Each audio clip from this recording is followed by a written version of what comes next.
Politics is a scam, and here's how to win. When it comes to politics, you've often heard that it's a scam.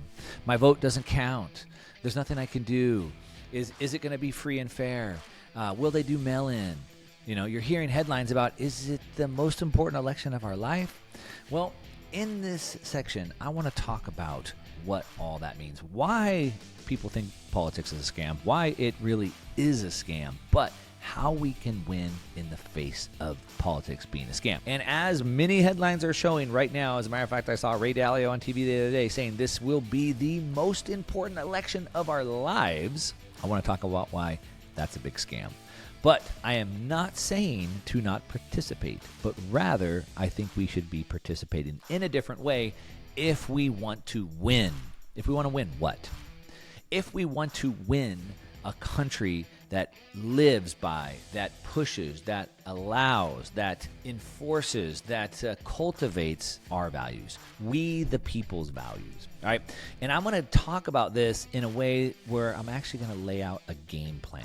I'm urging you to listen to this entire show, listen to the plan that I've laid out, and then get back to me. And more specifically, if you are somebody who has been in politics, if you're somebody who's worked in politics, could be anywhere from city council all the way up to presidential campaign, or if you're somebody who's interested in running for anything from city council up to president, reach out to me and let me know.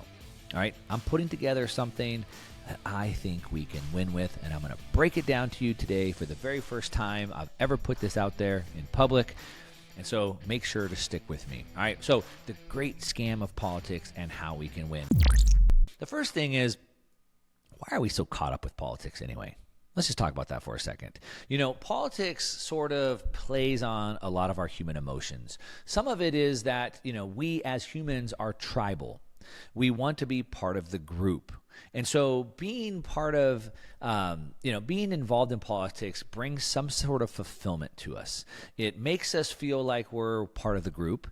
And it gives us a sense of purpose. I want to be responsible. I want to help push my group, my tribe's ideology forward. It's what I want. It's what we want. We're going to help push that forward. It's part of the reason why people are so attracted to team sports. You see, I mean, how many grown men are walking around with somebody else's name and number on their back, right? They want to identify with the team. I've never been that big into sports that way, but I remember years ago, when I was younger, I had a roommate, and he was like Mr. Baseball. He would watch every baseball game, and he would literally hold the bat. He would like hold a bat on the couch while he was like watching it. And it was always, we did this and we did that. And I'm like, you're not playing anything. You're just sitting on the couch with the bat. But we want to identify with these teams, and we want to wear their colors. And that's just part of human nature because we are tribal. And it's also because we like competition. We want to advance our ideology or our viewpoint or our team, whatever it may be. It also works on the chemistry in our brain. Being engaged with politics releases a massive amount of dopamine in our brain, and we get addicted to that. And so we want more and more and more of that. So when you watch, these political debates and these political headlines, and a lot of times they're very emotionally charged, and it's that emotion that releases that dopamine, and you want more and more of it. And then you feel like you can do something about it. Then you want to go talk about it. And so then you're involved. You're playing on the team. Your red team, your blue team. Now, of course, they know that. They being the political machine, let's just call it that. They understand that, which, of course, is why they want to divide us, and they want to get us caught up in this red versus blue. Republican versus Democrat, or maybe a third-party intermediary, the independent party. But either way, they want us to be divided. They want us to identify, and then they want us to compete against each other. Meanwhile, we're so busy competing against each other that we're not watching what's really going on. Now, that's not the scam that I'm talking about, though. Here's the scam that I'm talking about. Right now, all eyes are on what they're saying is the most important election of our life. And that election that we're talking about is, of course, the presidential election that happens every 4 years. So right now we're in an election year. It's driving financial markets. It's driving the media cycles. I'm even talking about it. Now, I don't typically talk about politics. I talk about the intersection of politics, finance, and technology. So where they make a political decision that affects technology or finance, they're going to pass a bill that's going to criminalize Bitcoin, for example, I would talk about that. But I don't typically talk about politics overall. But here I am talking about it. It drives all cycles, financial cycles, media cycles as well. However, I'm talking about how we can beat the scam and we can actually win. Make sure you stick around. I'm going to lay this out for you in a step-by-step blueprint. Okay, but all eyes are on the president. This is why it's a scam. What do I mean by that? So a lot of the questions that you have about should I even vote, like I said, you might be asking yourself, like I said, does my vote even count? I mean, there's 330 million people. Well, now we have a few more million because of immigration. But, roughly 350 million people in the United States. What's my vote going to do? Does it even matter? Or you might say, well, it's not a free and fair election. They're going to just flood it with whatever mail-in ballots anyway, and my vote's probably not even going to matter. The mail-in ballot's going to ruin everything. Or it's not what the people want anyway, right? It's the electoral college. They're the one that's bought and paid for. So even if the population, the mass population wants somebody, the electoral college could still go the other way. So you might be thinking all these things, and that's why it's a scam. It's a scam because I'm engaged and I do something, but it doesn't even matter. I was promised that if I gave my voice, that I would have a say, that I have an interest, I can shape the country, but it's not true, so it's a scam, right? I was promised something, I didn't get it. That's the definition of a scam. And again, we're seeing these headlines, it's the most important election of our life, but really, is it? And here's why it's a scam. 2 reasons. 1, we are not in a democracy or a dictatorship or a monarchy for that matter. A monarchy is a king. A king makes the decisions. A dictator makes the decisions. We're not in that. We're not even in a democracy. They tell you that we are. They're telling you, the Biden administration is telling you they're trying to protect the democracy. We're not in a democracy. We're in a republic. If you went to school in the United States, and to the republic in which it stands, one nation under God, right? You put your hand over your heart and you said that. In a republic. And here's why it matters. In a constitutional republic, the president doesn't matter. It shouldn't matter. Let's say that. It shouldn't really matter. The president manages federal things. Now, over the course of time, more and more things have become federal, and so it does matter to us more and more and more. But in the big scheme of things, the president doesn't really matter. Just look back to the pandemic, for example. So you have, during the pandemic, when Trump was still there, you had in Seattle, people were taking over the downtown, the free state of Chaz or whatever it was. They're building their barricades. In Portland, you got Antifa and BLM burning down cities and things like that. And a lot of people were asking Trump to intervene, send troops, stop that. And he's like, hey, it's up to the states. It's up to the states. Or even look at the counting of the votes with Trump. Like a lot of states were saying, take it to the Supreme Court. The Supreme Court's like, hey, it's up to the states, right? So we can see this. We can see this time and time again, that the president doesn't have the most power of our life. And so the scam, or we could call it an illusion, sort of like magic, sleight of hand. Magic says, hey, look over there. And then when you're looking over there, they do this to you over here. See, that's how it works. And that's sort of what's happening, where we're all focused on the most important election of our lifetime, on the president, when it doesn't even really matter, or shouldn't matter. The other reason why it's a scam is that it sets this goal. It sets this goal that we're driving to, we're trying to attain, and it's so big and it's so far that it becomes self-defeating. Well, we can't win the president. Why should we even try? Or I like RFK Jr. He's going to go for an independent. I want to vote libertarian, but there's no way we're going to get a libertarian candidate. Why should I even try? Regardless of who wins the election, red or blue or independent for that matter, the one thing that we do know is for certain is more money printing is coming. We had Biden spent more than Trump. Trump spent more than Obama. Obama spent more than Bush. And it doesn't matter, red or blue, everyone's going to spend more money. They're going to steal your wealth through inflation. And the best way to protect your wealth from inflation has been gold. For 5,000 years, it's been gold. I hold gold in my portfolio, and I think it should be sort of a foundational piece of any portfolio. And it's done great. Silver's up 27% in just the last 14 months. Gold's up big as well. They're solid financial investments. And I work with a company called Universal Coin and Bullion for my gold. They have great prices. They're very, very trustworthy. I've had a long-standing relationship with them, and they have a very special offer for my listeners. You can get a 2024 American Silver Eagle coin with no dealer markup for just $27 if you give them a call and say my name. Universal Coin and Bullion, 1-800-UCB-GOLD. Again, 1-800-UCB-GOLD. Tell them Mark Moss sent you, or go online to universalcoin.com/Mark Moss. While we're all focusing on the president, that shouldn't matter to our lives, and the goal is so big it's self-defeating, what really matters is local. Local is what matters. And they've got us to completely overlook and completely ignore all local politics. And not only are we overlooking and ignoring it, meanwhile, they're coming and taking it all over. Right? You've probably heard many times, you've heard people talking about, like Tucker Carlson talking about George Soros taking over all the district attorneys. So they're changing the legal system through what we call lawfare by taking over the legal system, by taking over the DAs, by setting the judges. And so this is being done right under your nose while you're being told to look at the president. That doesn't matter and isn't attainable. They're quietly taking all the things that do. What happens is, if we abdicate all personal responsibility, somebody else is going to step in and fill that gap. So when we say, I don't want to be involved, which I don't, I don't want to be involved, and probably you don't either. I'm busy. I got kids. I got a business. I want to go surfing. I want to live my life. I don't want to go sit at a city council or county meeting or state meeting or any of that. I don't want to go knock doors and try and get people to vote. I don't want to do any of that. But when we abdicate all responsibility, somebody else is going to step in to fill that gap, and most likely it's going to be somebody that we don't want. All right.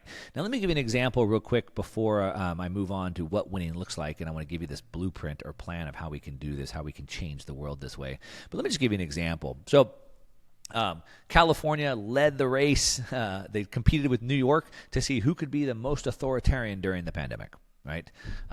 Gavin Newsom passed all kinds of laws, rules, regulations. I mean, you go to San Francisco, Los Angeles, it was like a war zone. It was like a zombie nation. But I'm in the county down below, down in Orange County. And Orange County was like completely different than Los Angeles County. I mean, it was like night and day, like literally. So my county, the people that ran my county, the county supervisors, were different than the LA supervisors. And so my county was way different than LA. It was like a different state altogether. The sheriff of my county literally put out a press release and said, do not call us for anything COVID related because we will not come. So you see, my local sheriff had more power over what happened to me during the pandemic than the president did, or my state senators, or any of that. My sheriff mattered. My county supervisors mattered. Now, in my town, I'm not going to tell you what it is, but in my town in Orange County was even better. So in my town, they're like, we're not doing any of this. And so my little town in my county was like a different country. It was like Sweden. It was like Florida. And so my town, my city council was more important. My county supervisor, my sheriff was more important than my governor, more important than my president. So the closer politics is to us, the more important it is. Now, in another town here in Orange County, Huntington Beach, when everyone started talking about masks coming back and all that stuff a few months ago, the city council passed a bill that would have no vaccine mandates and no mask mandates in town. They said, we're preemptively going to do this. So you can see how much power it is, but none of us are paying attention to it. We're all caught up watching Fox News all night or CNN, whatever channel you're watching about the president. That's the scam. Look over there. All right, now, what does winning look like? People have been losing for so long, they wouldn't know a win if it literally landed on their face. Vivek Ramaswamy, who was running for president, who made a big splash, who just conceded and decided to join Trump, he said in one of the debates, he said, the Republican Party is a party of losers. A party of losers. And I see this all over. I see these people that just are so addicted to losing, they can't take a win. So, for example, I've been talking a lot about the President Milei down in Argentina. He won. Now, he came in to radically transform the government, basically shut down all these parasitic agencies inside the government and radically transform it. And everybody's like, oh, they'll never let him win. They'll never let him win. They'll never let him win. They'll never let somebody like that come in and make reform.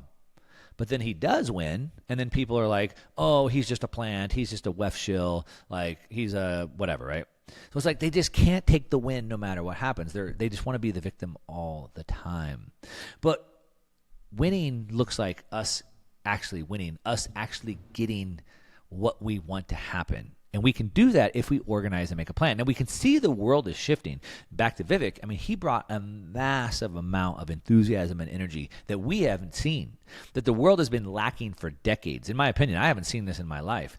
Vivek came from obscurity, from nowhere, from 0% to take 8% of that vote in the last primary before he dropped out, which is a massive monumental feat. I mean, he was hanging with Ron DeSantis, the rock star hero of the Republican Party through the pandemic. He was hanging with him, and he came from nowhere. But it's because he brought this energy, and it's the energy that the world's picking up on. It's what the new president of Argentina brought, Milei. He brought the same energy. It's what Bukele, the president of El Salvador, is bringing. It's what Giorgia Meloni brought to Italy. Now, she's being a little bit neutered. That's a different story. It's why you've seen the rise of Jordan Peterson and Andrew Tate. The world sees this energy. They want this energy, and they want the change, and they're bringing it, and we can harness that. All right? We can harness it. The world is ready for it. The pendulum is swinging back. People are tired of being told that they don't matter, that we hate each other because of race or gender or preference. That we're tired of that. We're tired of being told that our merits don't matter. What matters is our skin color. We're tired of that. We're tired of all of these things.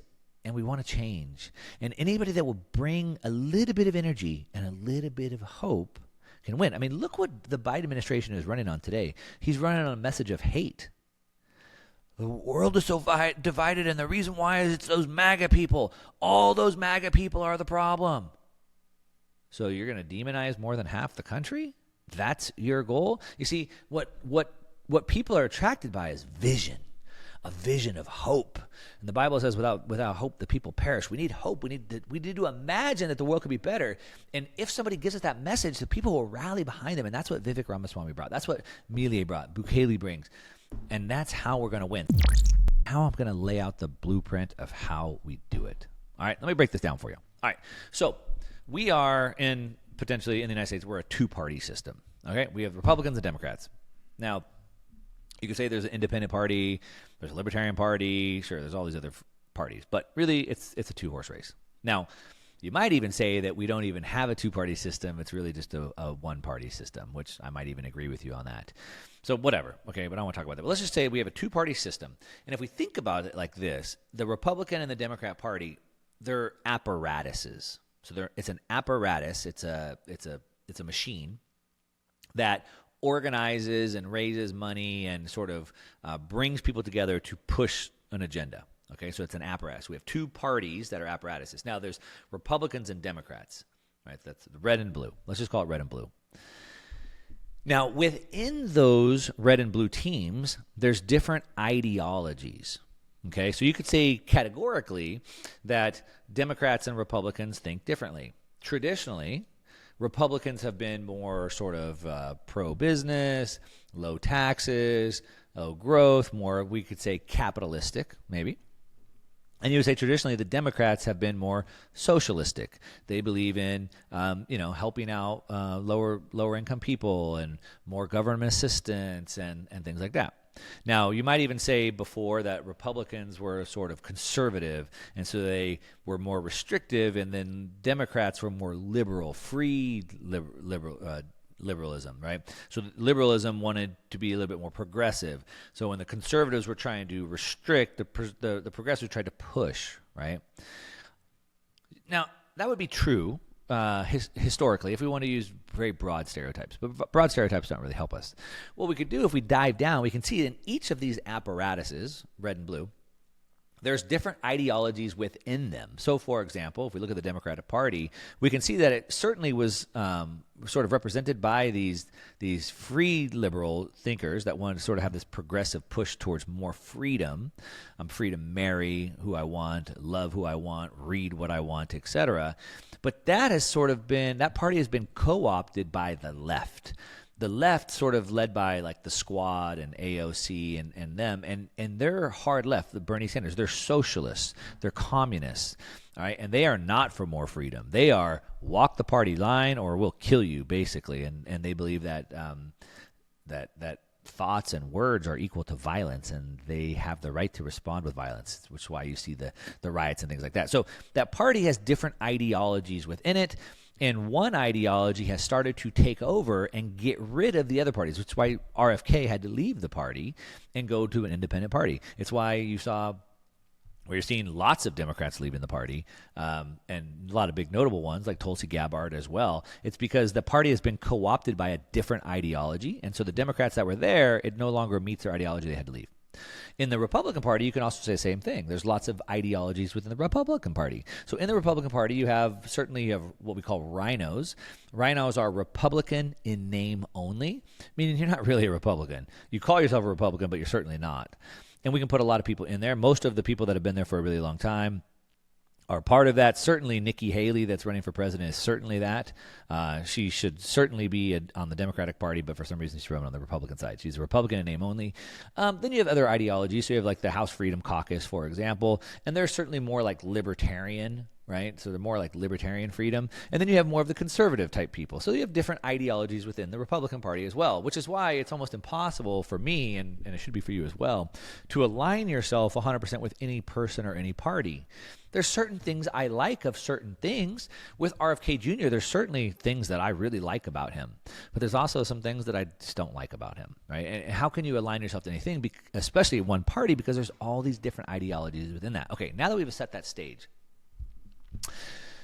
let's talk about how we win, what this blueprint looks like. All right. And again, if you have worked in politics anywhere from city council all the way up to president, campaigns, things like that, or you'd like to, let me know. Reach out to me. I'm putting something together on this blueprint. But here's the blueprint. Okay. So what we need to do is, instead of focusing on let's go create a new party, let's change the Republican Party, let's get a new president in there, forget Trump, let's get Vivek. Let's start a third party. Let's go with RFK, and we'll get a third party to compete against the red and blue parties. Instead of that, because that goal's too big. It's unattainable. And when we set goals too big, we don't take action on them. And they don't matter anyway. What matters is, again, as I said, my local politics. And that's where we can win. That's where we start. So what we do, and I want to just shout out Dr. James Lindsay. I listened to him lay this out, and I haven't been able to stop thinking about it, and I'm basically putting it back out there. So Dr. James Lindsay, shout out to you. But we can win locally. All right. Now, when you look at a lot of these votes, you'll see that they come down to 1 or 2 votes or 3 votes. They're not. We're not. When I say we, meaning we, the people who want more freedom in our lives, we're not that outgunned. Like, the entire establishment has not been co-opted that much. And all we need is 1 or 2 people to step in to swing the votes over, and we can start locally. So it starts with my local city council. The chance of you or you helping somebody else get onto your city council is a million times easier, better than try to get somebody onto president, right? So you could run for city council, or you could help somebody else run for city council. And what you could do is we should say, this is the plan. We're going to start locally. We're going to win a couple seats. Once we win a couple of seats, we're going to start making alliances with people that have similar ideologies as us, and we're going to bring more people in. And look, this is what the left has done. All right, so we're just going to do the exact same playbook, but you and I, people like us, need to get involved if we want to change the world. So we get into city council, we help somebody else get into city council, and they make alliances with 1 or 2 other people that are there that have similar ideologies, and over a period of time, they start to push the other people that see things differently out. So if you like free market principles and free trade, and you want to have your own money and control your own destiny, then you align with people like that. And then when you have the socialists and communists on the city council, you work to push those people out. Now, that's doable. Now, if I could get my city council, maybe I can help 1 or 2 other people get city councils in my same county, and then we could go after a county seat. And if I can get onto a county seat, let's say I run on the Republican Party, and then I align with other people on the Republican Party to get more people like us on the Republican side, and the rhinos on the Republican side, we start to push them out. Now, if we can announce this in advance and we win a city, that gives people encouragement. That's why you set small micro goals. If we could get a city council, all of a sudden we did it. Oh my gosh. Look at this. We have positive progress. We could do this. And then we get a couple more cities. Oh my gosh, we're making progress. Then we get a county seat. Oh my goodness, it is happening. And it starts to build a movement that people can rally behind. Rather than being, like Vivek said, and being a party of losers, now we're starting to win. And now we get a county seat. We get a couple county seats. Then we get the next county and the next county. Before you know it, we can get seats at the state. You see, so we start at the bottom. We get a couple cities. Then we get a county. Then we get a couple counties. Then we can get some seats at the state. Now, if we build that momentum, and this is going to take a while. This does not happen overnight, which is another reason why people have a problem with it. It's long-term thinking. But then we might be able to affect the governor. This is the long-term plan. Look it up, what they did in Colorado. I think it's called the playbook, if you Google it. I think it's called the playbook, how they turned Colorado. They did the same thing. This is their plan. They have it, and you and I need to organize around this. Then we get a couple seats at the state, and then we take the governor. So the basis of the blueprint was, one, we sort of announced what we're doing.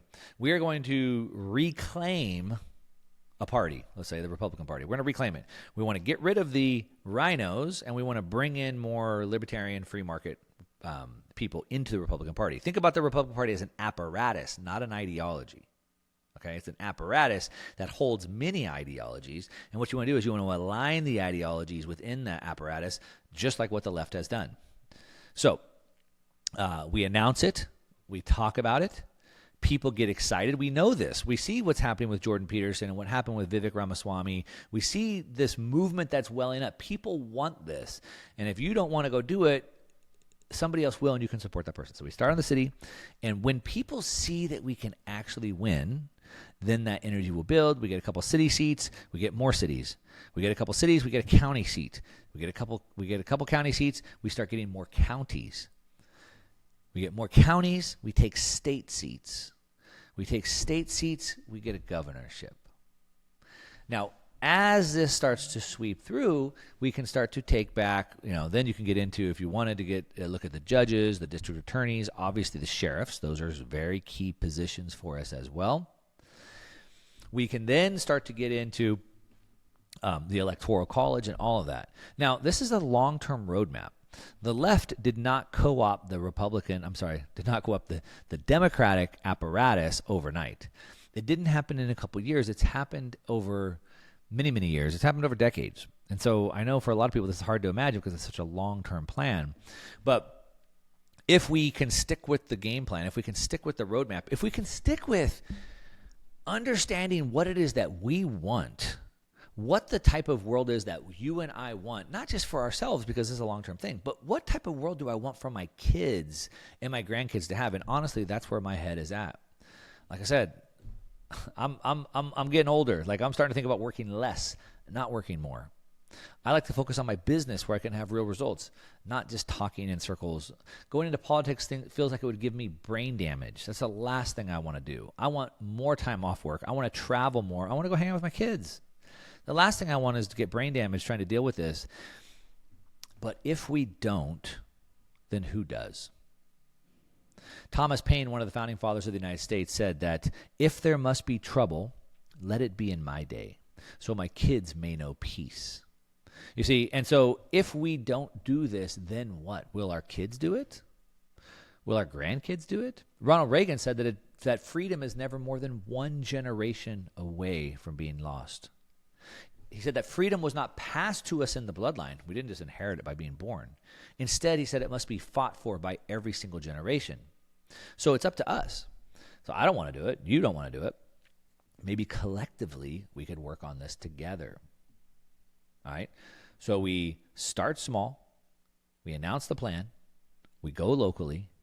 We get some wins. We use the momentum and the energy to move up the ladder. We get the cities, we get the counties, we get the states, and then we can go for the big one. We don't have to get rid of the Republican or Democratic Party. We don't have to start a third apparatus. We can just align the apparatus more in line with the will of the people, of the majority of the people. I'm not talking about subverting democracy. What I'm talking about is in a democracy, it should be the will of the people. And from what I can see from the rise of Vivek and Jordan Peterson and Tate and Trump and all of these things, the will of the people seems to be pretty clear. The will of the people want to have more freedom.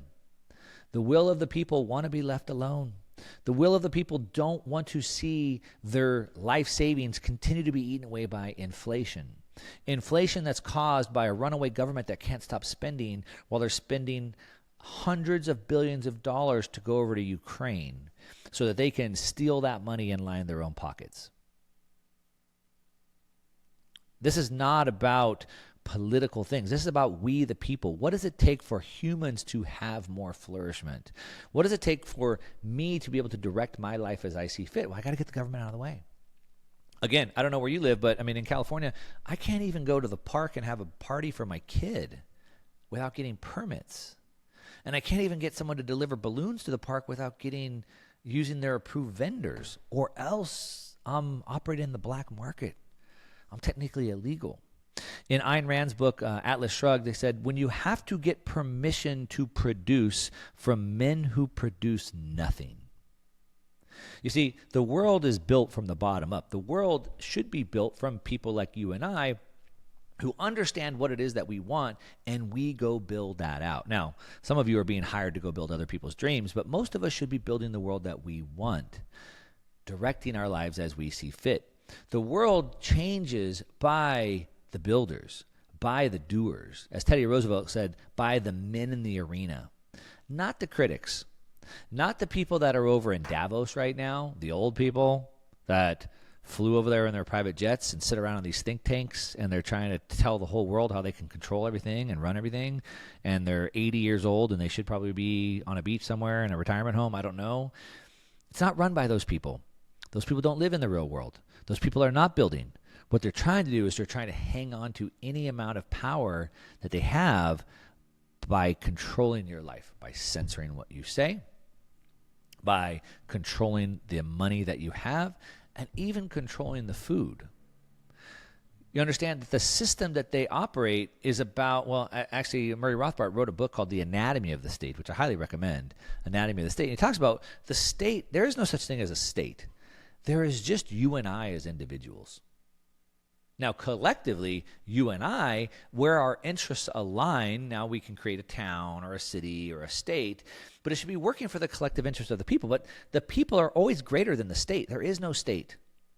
But the state is an apparatus that gets started, and he talks about in the book that the purpose of the state is to always constantly grow and protect their power. They grow and protect their power by passing laws and regulations. Regulations that we're being told are there to protect us, but in reality only protect them. So think about all these regulations around money. You can't launch a security, you can't raise money, you can't invest in cryptocurrency, you can't transfer more than $10,000, blah, blah, blah. Okay, that's to protect you and I as a consumer. Well, if we let you just invest into anything, you might lose your money in some risky investment, right? The reality is it's always to protect them. You see, they want to keep all money in their system by their gatekeepers. Think about this. We haven't even thought about this because we haven't been around this in so long, but you can't even send money to somebody without going through a corporation. How are you going to send me money? PayPal? Okay, corporation. Venmo? Okay, corporation. On a credit card? Okay, corporation. Oh, through a bank? Zelle? Okay, corporation. You can't even send me money. Now, you can't do anything more than $10,000 without breaking the law. It's a regulation because, of course, terrorism. So those regulations aren't to protect you. It's to protect them. They want your money to be trapped in the system so they can rent seek. They can take a percentage of each transaction as it goes through, and they can get in the middle and stop that like a toll booth and block that transaction anytime they want. AI. Now they're going to pass regulations to protect you and I from AI. The reality is they want to control AI. The last thing they want is for you and I to have the power like we do with the internet. They're kicking themselves for letting us do that, which they're trying to wrestle away from us right now through misinformation and malinformation. But with AI, they're passing regulations to protect you and I. The reality is they want it. They want to control it. But we can turn the tide, the will of the people, if we start from the bottom up. That's my plan. I'd love to hear from you if you have been in politics at all from a city up to a presidential election, or you'd like to be. Reach out to me on social media. I'm putting together something. I'd love to hear from you. And that's what I got. You're listening to the Mark Moss Show, talking about politics. Usually it's politics, finance, and technology. That's what I got. Thanks so much for listening. Until next time.